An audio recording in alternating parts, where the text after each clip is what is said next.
Vale, esta es la verdad que nadie quiere admitir.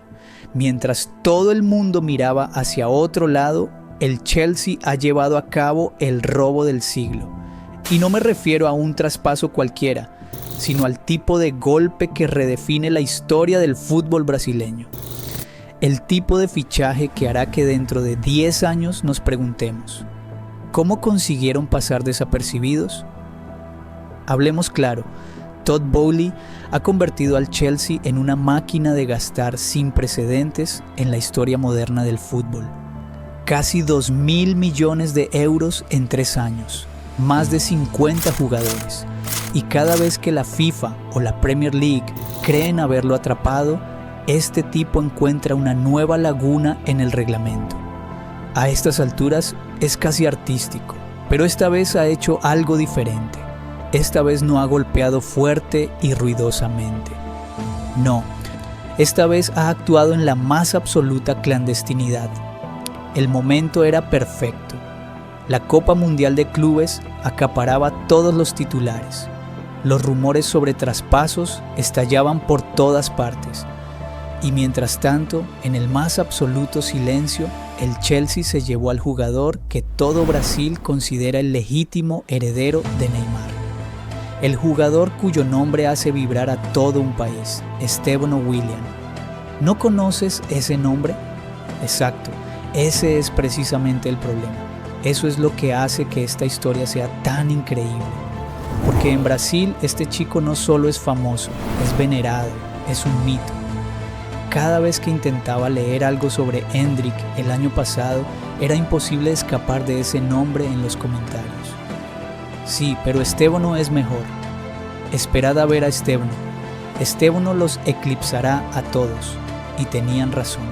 Retrocedamos. Porque esta historia no comienza en una favela ni en una playa de Río. Comienza en una iglesia, literalmente. El padre de Estevão no es un exfutbolista profesional convertido en entrenador. Es un sacerdote. Un hombre de Dios que, irónicamente, ha creado un futbolista que juega como si estuviera bendecido por los cielos.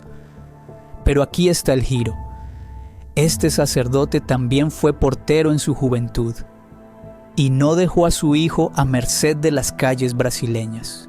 Lo entrenó obsesivamente, a diario, metódicamente. Imagínese la escena. Un niño de 3 años regateando entre los bancos de la iglesia mientras su padre prepara la misa, golpeando el balón contra las paredes sagradas, corriendo hacia el altar como si fuera una portería.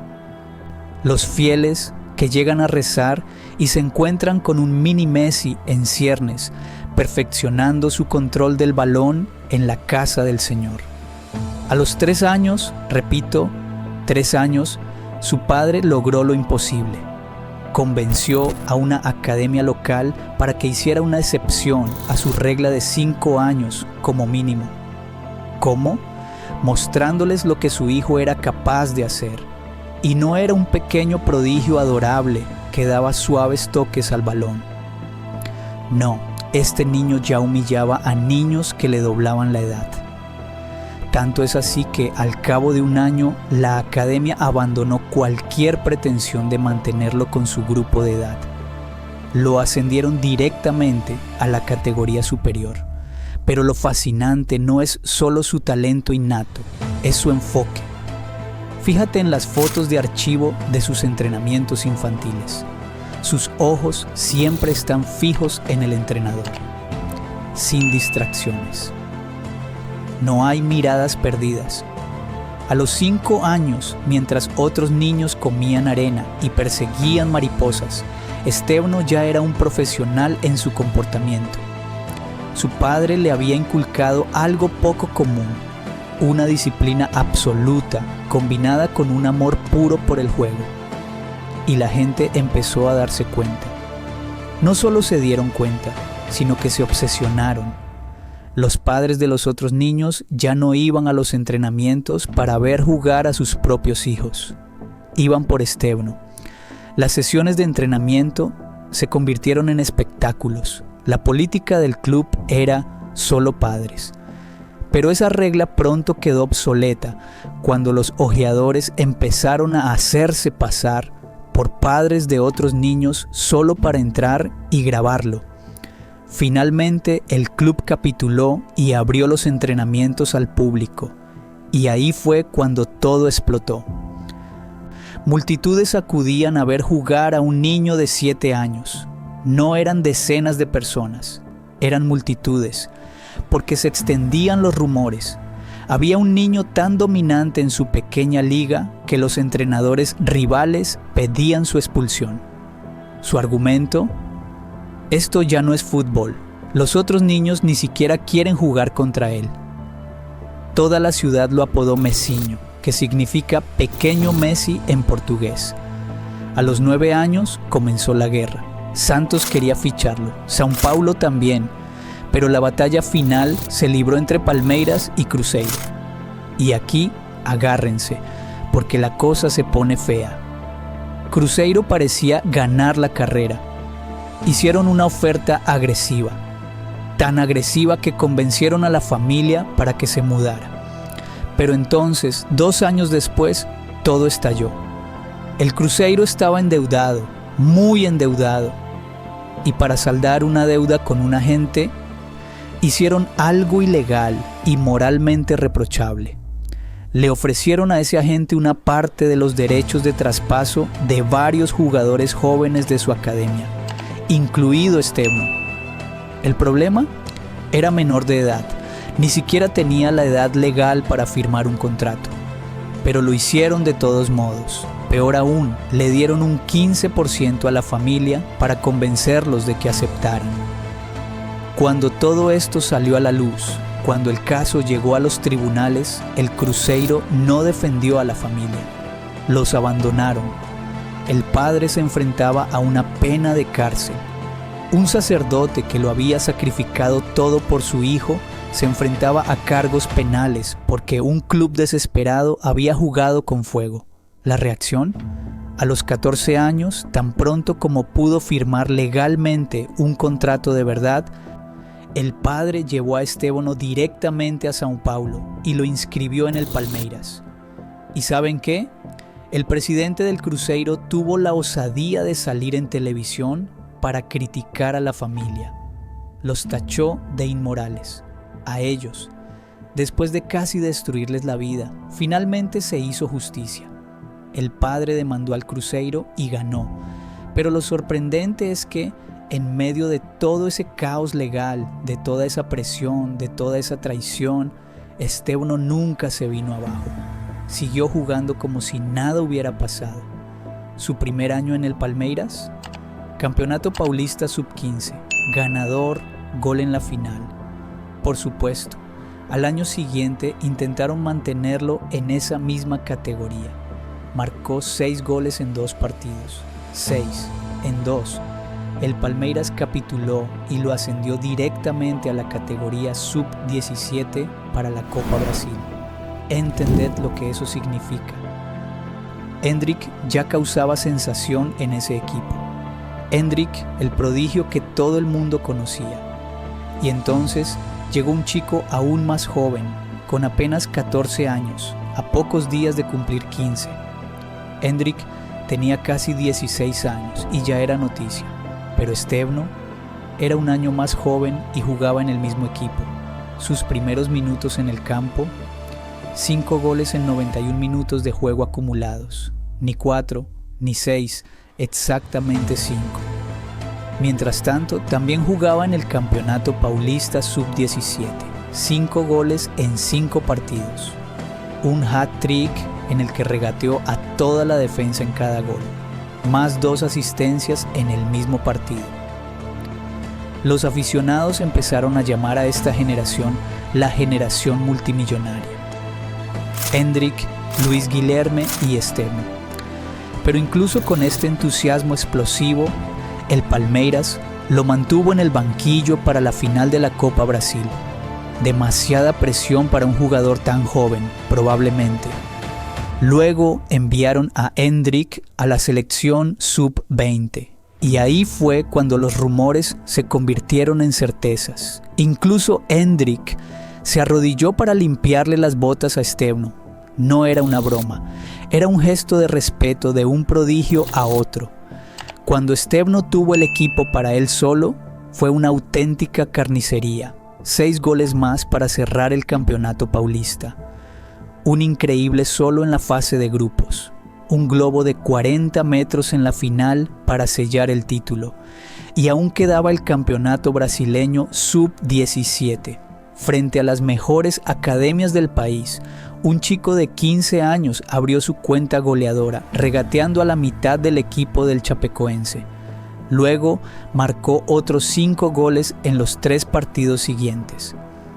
Una volea contra el Internacional, 2 contra el São Paulo, uno de ellos con un potente disparo desde fuera del área, un taconazo para iniciar una jugada individual, un córner directo, otro misil desde lejos, 3 asistencias en cuartos, un gol crucial fuera de casa en semifinales. Y aquí viene el detalle que te pone los pelos de punta.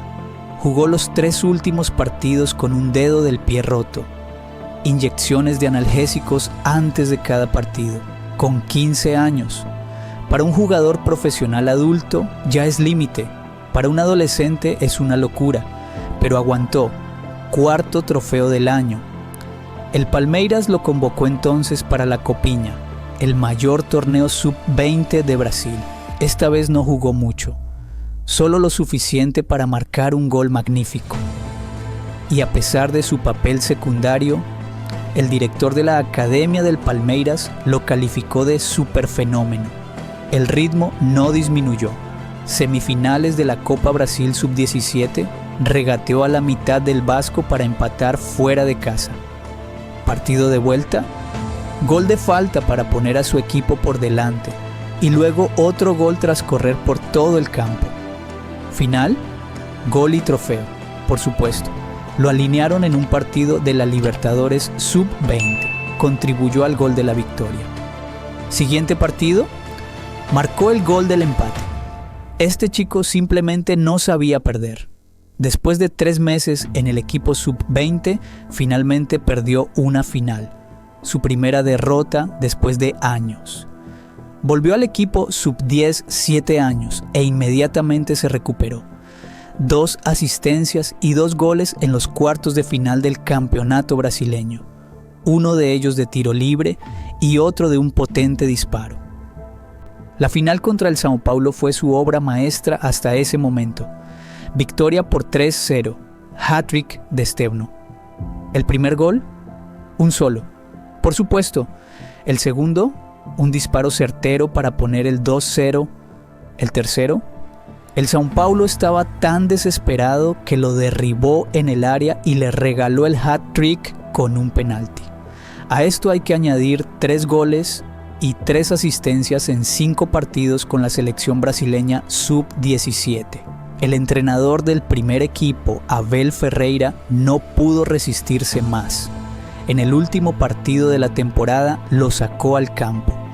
El chico que entrenaba regateando en los bancos de la iglesia terminó el año ganando el campeonato brasileño contra el Cruzeiro, su antiguo equipo, el que lo había traicionado. A los 16 años, el PSG llamó a la puerta. 80 millones de euros por Stevno y Hendrick juntos. El Palmeiras se rió. La generación multimillonaria no se llamaba así por nada. En su lugar, enviaron a Stevno a la Copiña la temporada siguiente para confirmar que no estaban locos por creer en él. 6 goles en 4 partidos. Confirmación recibida. Tras una sorprendente eliminación, el Palmeiras le dio carta blanca con el primer equipo. 4 meses de preparación y luego su debut oficial. En la Libertadores, con un gol, se convirtió en el tercer jugador menor de 17 años en marcar en esta competición. 2 semanas más tarde, 2 goles en 2 partidos. En junio, a mitad de temporada, alcanzó su velocidad de crucero. 2 magníficas asistencias contra el Vasco en una victoria por 2-0. En el siguiente partido, un gol magnífico contra el Atlético Mineiro, quedaba la impresión de que no había ninguna diferencia entre jugar contra menores de 17 años y contra profesionales aguerridos. Abel Ferreira literalmente suplicó a la directiva que lo mantuviera hasta 2027. Nunca he visto a nadie como él en el fútbol, dijo. Intentaba evitar las comparaciones con Messi y Neymar, pero añadía que el balón parecía pegado a sus pies. Imposible no pensar en alguien en particular con esa descripción, pero retenerlo era imposible. Todos los grandes clubes europeos lo querían, hasta que entró en escena el Chelsea y cambió las reglas del juego. En primer lugar, descubrieron una falla crucial. El responsable de fichajes del Real Madrid y el agente de Estevno no se llevaban bien. Madrid quedaba descartado. El PSG entraba en una nueva era de fichajes más moderados, intentando superar las ofertas, pero sin su locura habitual. El Bayern y el Liverpool nunca habrían apostado fuerte por una apuesta así. El Manchester City no había hecho ninguna oferta seria, quedaba el Barcelona. Y Estevno llevaba años coqueteando abiertamente con la idea de fichar por ellos. Pero el Chelsea se dio cuenta de algo crucial. Había una oferta que el Barcelona nunca podría igualar: pagar por adelantado, permitir que Estevno se quedara en Brasil un año más, con el Barcelona luchando por inscribir a sus propios jugadores. Era un lujo que no podían permitirse. Las puertas se abrían para que el Chelsea se hiciera con el jugador que todo Brasil llamaba el próximo Neymar. Pero lo que sorprendió a todo el mundo fueron las cifras anunciadas. Cada periódico daba una cantidad diferente, algunas tan bajas como 27 millones de libras. Para un club que literalmente había vendido su equipo femenino para ayudar a escapar de las sanciones de la FIFA, algo no cuadraba. El agente de Estevno reveló la verdad: 61,5 millones de euros. Según él, el mayor traspaso de la historia del fútbol brasileño, más importante que el de Neymar. Y este agente sabe de lo que habla, ya que fue él quien orquestó el traspaso de Neymar al Barcelona. ¿El secreto? Una enorme subestimación de los gastos fijos reales. 45 millones básicos, más 16 millones y medio en bonificaciones. Y esas bonificaciones, las más fáciles de conseguir en la historia del fútbol. Solo tiene que disputar 70 partidos en su contrato de 8 años. No como titular, no marcando goles. Solo disputando partidos. Eso es todo. De vuelta en Brasil, al día siguiente del anuncio, Estevno marcó de media volea y lo celebró imitando a Cole Palmer. Un guiño a su futuro compañero de equipo. Luego, 2 goles y 2 asistencias más en julio. Un potente disparo contra el Gremio. Una carrera loca contra el Bahía. Pero fue contra el Cuiabá en agosto cuando todo cambió. 2 goles y 2 asistencias en una victoria por 5-0. A los 16 años, se presentó para lanzar un penalti, marcó y se pasó todo el partido regateando a sus rivales como si no existieran. En el siguiente partido, otro gol. Convocatoria para la selección brasileña, el segundo jugador más joven de este siglo en recibir este honor. Vuelve con otro gol. 15 días de baja por lesión y nada más regresar. Un gol y una asistencia que le sitúan en lo más alto de la clasificación de goleadores. A pesar de haber jugado solo el 59% de los minutos. Y ahí el récord. El récord histórico de Neymar del mayor número de goles marcados por un jugador menor de 18 años en la liga brasileña. Estevno lo pulverizó, el único que ha alcanzado los 20 goles.